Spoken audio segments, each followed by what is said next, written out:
Cuando la gente piensa en monstruos clásicos, casi siempre aparecen los mismos tres nombres en la lista: Drácula, el hombre lobo y un señor verde con tornillos en el cuello al que, para colmo, ni siquiera le pusimos bien el nombre.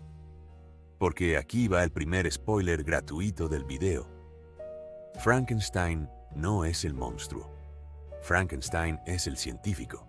El monstruo en el libro ni siquiera tiene nombre. Mary Shelley lo escribió así a propósito, y en un rato vamos a entender por qué eso es literalmente el punto central de toda la novela. Y hablando de Mary Shelley, la escribió con 18 años, en un verano de lluvia interminable en Suiza, durante un concurso de historias de terror entre amigos que, sin proponérselo, terminó inventando la ciencia ficción moderna.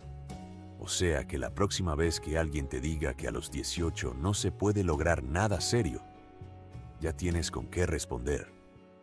Nuestra historia, sin embargo, no empieza con Victor Frankenstein. Empieza con un barco atrapado en el hielo del Polo Norte, porque a esta novela le encantan los rodeos. El capitán se llama Robert Walton, y toda la novela está narrada como una serie de cartas que Robert le manda a su hermana, contándole el avance de su expedición.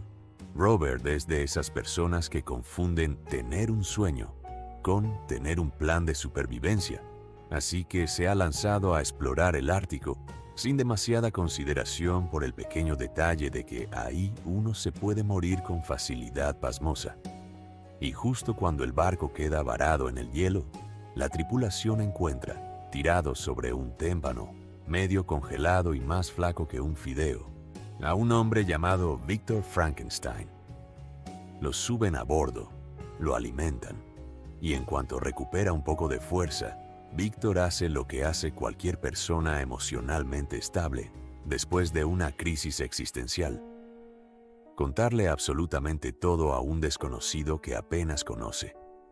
Así que Robert, fiel a su costumbre de transcribir cartas kilométricas para su hermana, se sienta a escuchar y a copiar palabra por palabra la historia completa de la vida de Víctor. Toma nota de esto, porque este video va a tener historias dentro de historias dentro de historias, como una muñeca rusa hecha por alguien que no sabía cuándo parar. Víctor nace en Ginebra, en una familia acomodada que parece sacada de un comercial de seguros de vida. Felices, viajeros, generosos. Un día, mientras ayudan a una familia pobre, sus padres se topan con una niña llamada Elizabeth que, coincidentemente, resulta ser huérfana, de origen noble, y muchísimo más bonita que el resto de los niños del lugar. ¿Adivina qué pasa? Correcto, la adoptan al instante. La familia pobre se queda igual de pobre, pero al menos ya no tiene que competir con una niña de ojos brillantes por la atención de los visitantes ricos. Así es como Elizabeth se convierte en la hermana adoptiva y, ojo, futura esposa de Víctor. Sí, la novela no disimula nada al respecto.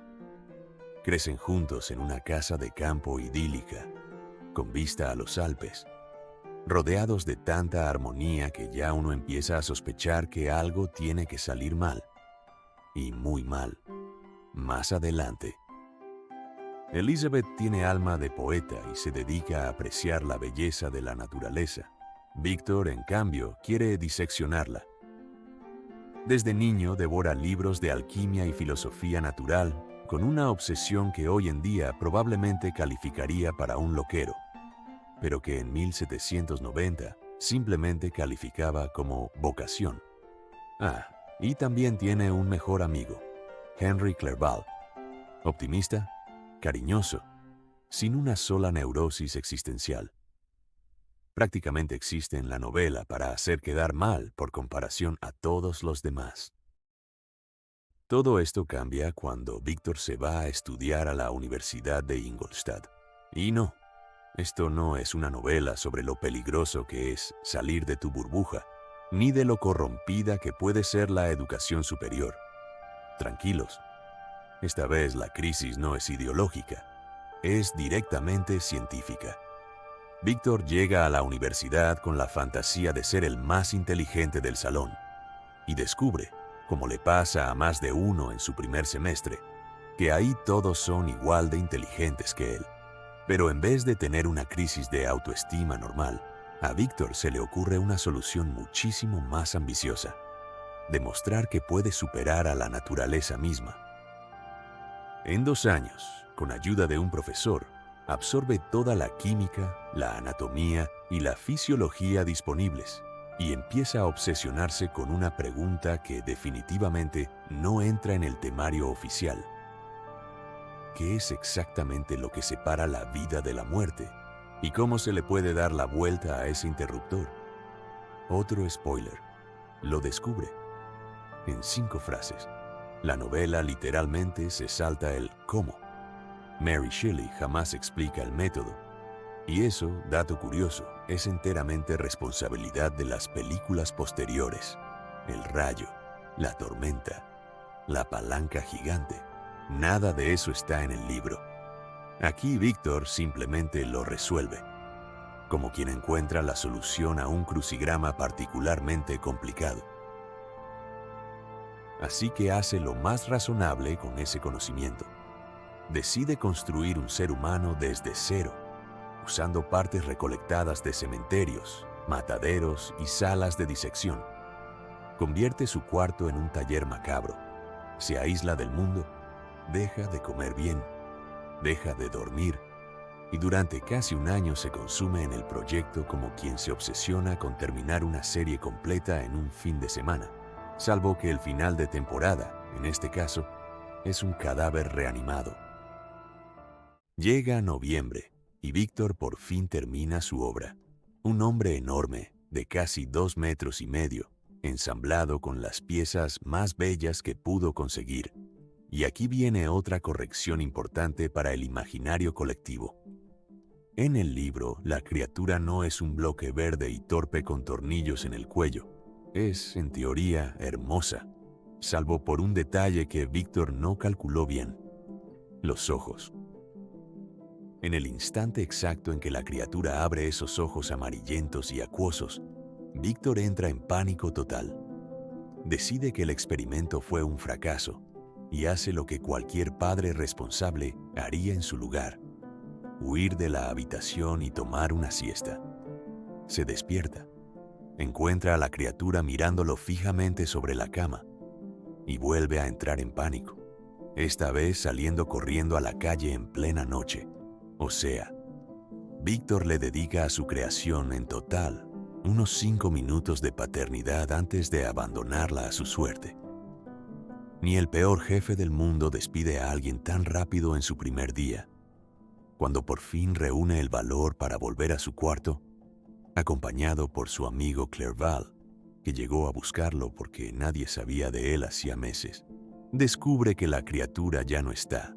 Y en vez de preocuparse por las implicaciones evidentemente siniestras de un ser recién creado, sin guía y completamente solo, deambulando libre por el mundo, Víctor simplemente se desmaya de alivio y pasa los siguientes meses recuperándose, mientras Clerval, santo entre los santos, lo cuida sin hacer ni una sola pregunta incómoda.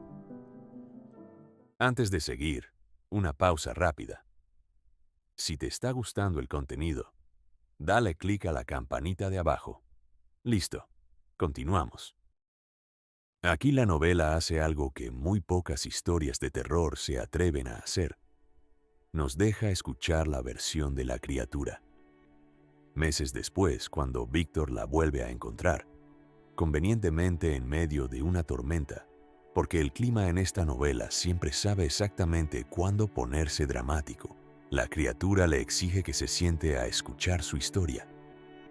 Y resulta que la criatura, dejada a la intemperie sin instrucciones, sin lenguaje y sin absolutamente ningún manual de usuario, tuvo que aprenderlo todo por sí misma.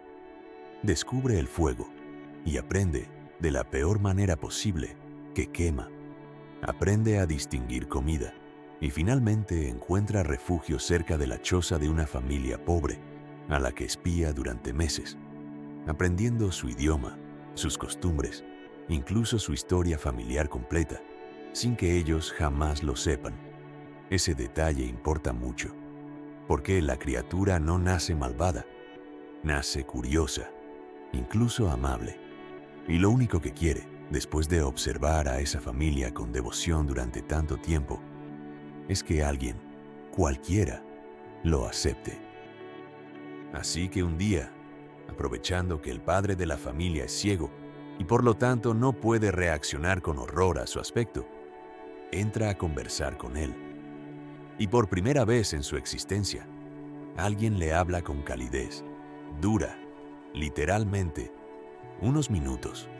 El resto de la familia regresa, ve al gigante sentado junto al abuelo y reacciona exactamente como uno esperaría que reaccione gente del siglo XVIII ante un gigante de piel amarillenta cocida con retazos de cadáver.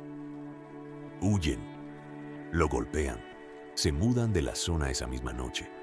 Y ahí, en ese rechazo específico, se puede señalar el momento exacto en que la historia deja de ser sobre un monstruo y empieza a ser sobre lo que la sociedad hace con cualquiera a quien decide llamar monstruo antes de conocerlo.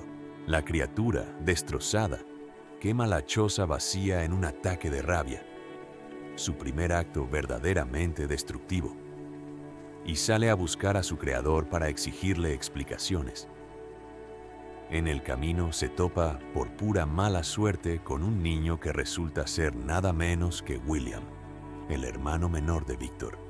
El niño, asustado, grita el apellido Frankenstein con desprecio, y la criatura, en un arrebato que mezcla furia y desesperación, lo mata. Y para rematar la tragedia, culpa del asesinato termina cayéndole a Justine, la empleada de la casa Frankenstein, una joven completamente inocente que termina condenada y ejecutada porque Víctor, quien sabe perfectamente quién es el verdadero responsable, decide quedarse callado por miedo a que lo tachen de loco. Así que, para quien lleva la cuenta, van dos muertes que solo existen porque Víctor prefirió proteger su reputación antes que decir la verdad. Cuando por fin se encuentran cara a cara, la criatura no le pide venganza a Víctor, le pide esencialmente compañía, que le construya una pareja, alguien como él, para no tener que pasar el resto de su existencia completamente solo, en un mundo que solo sabe responderle con piedras y antorchas. Es, sinceramente, el argumento más razonable de todo el libro, viniendo de un personaje que ha tenido, en total, 0 minutos de amabilidad humana. Y Víctor, después de mucho resistirse, accede, no porque entienda la magnitud del sufrimiento que causó, sino porque la criatura amenaza con destruir todo lo que él ama si se niega. Así que Víctor se va a Inglaterra, se instala en una isla remota y empieza a construir a la nueva criatura, esta vez femenina. Pero justo antes de terminarla, se detiene a pensar, por primera vez en la novela con algo de anticipación real, en todas las formas en que esto podría salir mal. ¿Y si ella odia a su pareja? ¿Y si se aman y deciden reproducirse, dando origen a toda una especie nueva que la humanidad no sabría cómo enfrentar? En vez de resolver el problema con algo mínimamente razonable, Víctor entra en pánico, otra vez, y despedaza a la criatura femenina justo delante de los ojos de su creación original, que lo observaba desde la ventana. La criatura, comprensiblemente furiosa, le promete a Víctor una frase que se va a volver célebre: estaré contigo en tu noche de bodas. Y Víctor, siendo el tipo de persona que solo es capaz de pensar en sí mismo, asume automáticamente que la amenaza va dirigida a él. Ni por un segundo considera la posibilidad, muchísimo más lógica, dado el patrón de comportamiento hasta ahora, de que la criatura vaya, en cambio, tras las personas que él ama. Esa misma noche, Clerval, sí, el amigo bondadoso y compasivo, el único personaje decente de toda la historia, aparece muerto, y Víctor es el principal sospechoso. Pasa meses en la cárcel antes de ser absuelto, y cuando finalmente puede volver a casa, Decide que lo mejor, lo más sano, lo más razonable, es casarse con Elizabeth cuanto antes.